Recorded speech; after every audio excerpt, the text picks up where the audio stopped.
La Reserva Federal de Estados Unidos incrementa sus tipos de interés hasta el 3,25% y anuncia que continuará con su senda de aumento de los tipos de interés hasta probablemente terminar el año en el entorno del 4,5%, y todos los tipos de interés del resto de la economía, tanto en Estados Unidos como fuera de Estados Unidos, empiezan a dispararse. Veámoslo.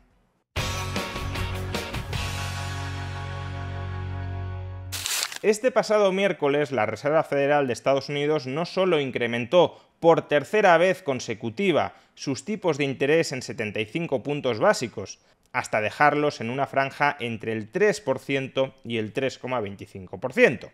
sino que además comunicó oficialmente a los mercados que piensa seguir incrementando los tipos de interés a un ritmo tan acelerado o casi tan acelerado como el que hemos visto en las últimas 3 reuniones. Y todo ello, según el presidente de la Reserva Federal, Jerome Powell, aun cuando suponga que la economía estadounidense entre en recesión. De acuerdo con Powell, que Estados Unidos entre en recesión no hará cambiar de rumbo a la Reserva Federal, porque ahora mismo la única prioridad de la Fed es derrotar, doblegar a la inflación. Y así las cosas, los distintos miembros de la Reserva Federal actualizaron su previsión, su pretensión de cuál ha de ser el tipo de interés a cierre de 2022 y también a lo largo de 2023. Y como podemos observar en este gráfico, ahora mismo el deseo de los miembros de la Fed, de aquellos que van a decidir cuánto se suben los tipos de interés en las siguientes reuniones,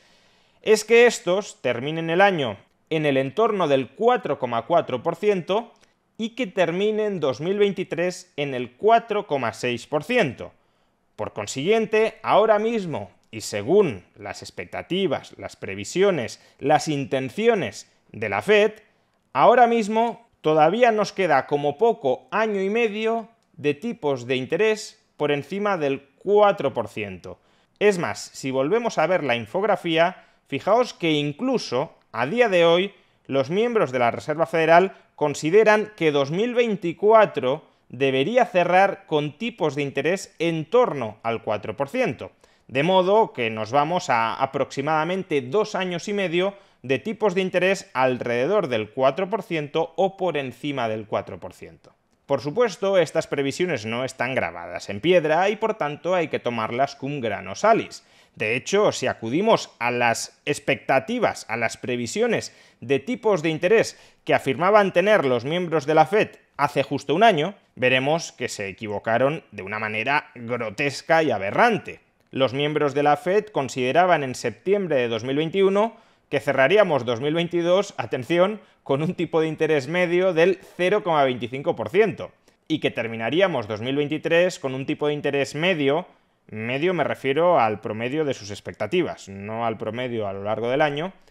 del 1%. Bueno, los tipos ya están en el 3,25%, van a cerrar 2022 por encima del 4% y probablemente se mantendrán a lo largo de 2023 en el entorno del 4%, aunque es verdad que es complicado saber qué va a hacer la Fed si la economía estadounidense entra en recesión, aun cuando la inflación no se haya controlado por entero. En cualquier caso, lo que cuenta ahora mismo son las intenciones, los planes que han manifestado ante el mercado los miembros de la Fed. Y es esa senda declarada de futuras subidas de tipos de interés lo que está influyendo de una manera muy contundente en los mercados. En primer lugar, el tipo de interés de la deuda pública estadounidense a 2 años se ubica ya por encima del 4,2%. Lo que es indicativo precisamente de lo que comentábamos antes. Si la Reserva Federal espera mantener alrededor de 2 años los tipos por encima del 4% o al menos en el entorno del 4%, evidentemente un pasivo estatal del gobierno de Estados Unidos a 2 años tendrá que ofrecer un tipo de interés similar a ese para poder ser colocado en los mercados, porque esa deuda compite con el tipo de interés que pueden lograr los bancos estadounidenses a través del sistema de la Reserva Federal. Compite con el tipo de interés de la Reserva Federal. En segundo lugar, el tipo de interés de la deuda pública a 10 años en Estados Unidos ya supera el 3,7%.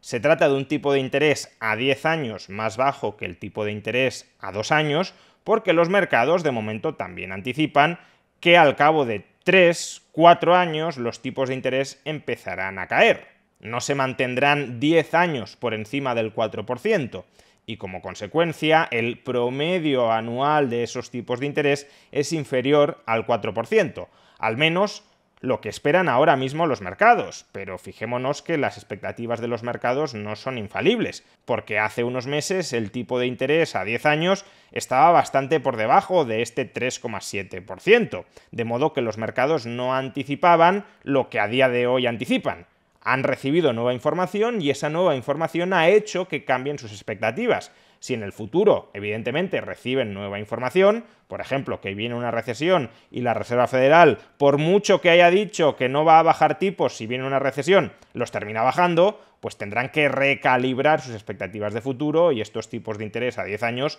volverán a cambiar. Pero ahora mismo, repito, la expectativa es que el coste financiero necesario para colocar un pasivo a 10 años es del 3,7% cada año. Tanto uno como otro, tanto el tipo de interés a 10 años como sobre todo el tipo de interés a 2 años, se ubican ahora mismo en su nivel más elevado de los últimos 14 años, desde el año 2008. Y no solo es importante fijarse en el nivel en el que se encuentran ahora mismo, sino en lo rápido que han aumentado los tipos de interés durante los últimos meses. Hace apenas un año, hace menos de un año, la expectativa, tanto a 2 años como a 10 años, es que los tipos de interés se mantuvieran en niveles en torno al 1%. Bueno, hoy ya estamos por encima del 4% en el tipo de interés a 2 años y del 3,7% en los tipos de interés a 10 años. Y claro, si la deuda pública, la deuda del gobierno, que supuestamente carece de riesgo de contraparte, porque Estados Unidos no va a efectuar un default, o eso es al menos lo que esperan los mercados. Si la deuda pública, la deuda del gobierno, está cotizando a tipos de interés del 4 o del 3,7% a 10 años, ¿a cuánto cotiza la deuda privada? Incluso la deuda privada con garantías, la deuda hipotecaria. Pues ahora mismo los tipos de interés fijos de las hipotecas a 30 años en Estados Unidos ya superan el 6,3%.